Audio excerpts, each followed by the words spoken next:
أشرقت نفسي بنور من فؤادي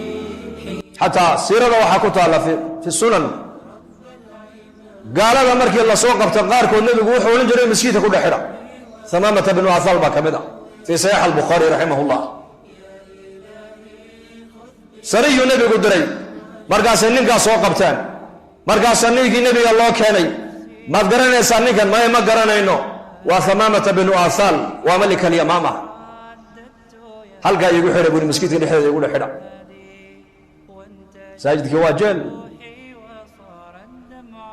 markaasaa halkii baa lagu dhaxidhay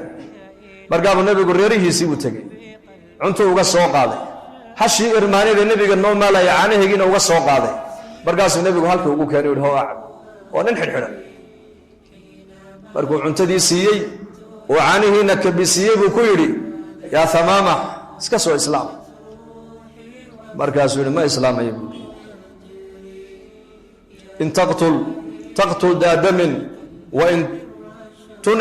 تنعم على شاكر وإن تريد المال فسل ما شئت بكيري يا محمد هذا أنا جاي شد بكيري نن دي جيس دول كون دعية ميه طول باي قدام بيجي هذا قال لي ستنا ما أنتم حريقة يجسي دي سنة نن أبل عليان هاي بولانو وأنا أبل بدي هذا المال يدي دون سنة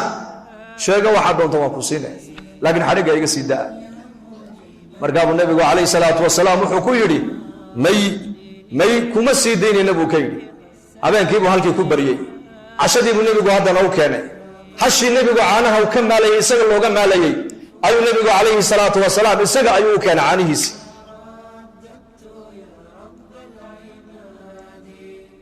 markaasuu ku celiyay hadana uu iska islaam nabi maxamed kaleey salaatu wasalaam ayaa nin gaala oo mushrika caanihiisii intuu keenay siinaya xeraadku ku casheynayna intuu soo qaalibu hordhigaya markaasuu waliba u khidmeynaya u adeegaya uu leeyahay soo islaam muxuu nabigu ninka la magan yahay inuu naar ka badbaado masab ka dooni maayo lacag ka dooni maayo shuhrad ka dooni maayo waxa kaliya ninka nabigu ka doonaya waxa weeyaan inuu soo islaam markaasuu ku celiyay hadana yaa Muhammad haddaad idishid dhiigaygu dhulka u dhici maayo waa layga dambeeyaa buuri haddaad igalladaysatinna maanta ood isii daysid ood xarigga iga sii daysidna nin abaal celiyaan ahay buuri anigu ma ciyaar nin kaftabaya ma ihi buuri abaalkaaga waan gudi haddaad adduunyo doonaysana xoola waxaa doonaysa i weydiiso madax furasho oo waa ku siinaya xarigga iga sii daa markaa buu nabigu calayhi salaatu wasalaam ku yidhi may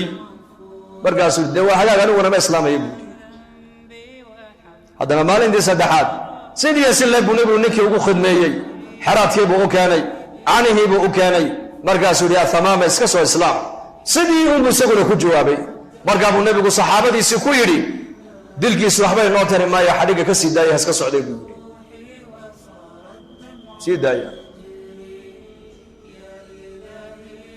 markii la sii daayey magaaladii Madiina ka baxay beerihii beer ka mid ah buu galay ceel ay lahayd buu biyo ka soo dhaansaday uu ku soo qubaystay oo uu soo maydhay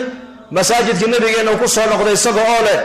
ashhadu an laa ilaaha illa allah wa ashhadu anna muhammadan abduhu wa rasuluhu usalli ya rasuulkeena sallallahu alayhi wasallam markaa buu yaa rasuul allah diintaadan diimaha ugu necbaa laakiin maanta laga bilaabaa diintaadan diimaha ugu jecelahay dalkaagaan adduunyada ugu necbaa magaalada Madiina ayaan magaalooyinka ugu jecelahay wajigaagaan wajiyada ugu necbaa maanta laga bilaabana dadka ilaahay abuuray adaan kugu jecelahay buu ka yiri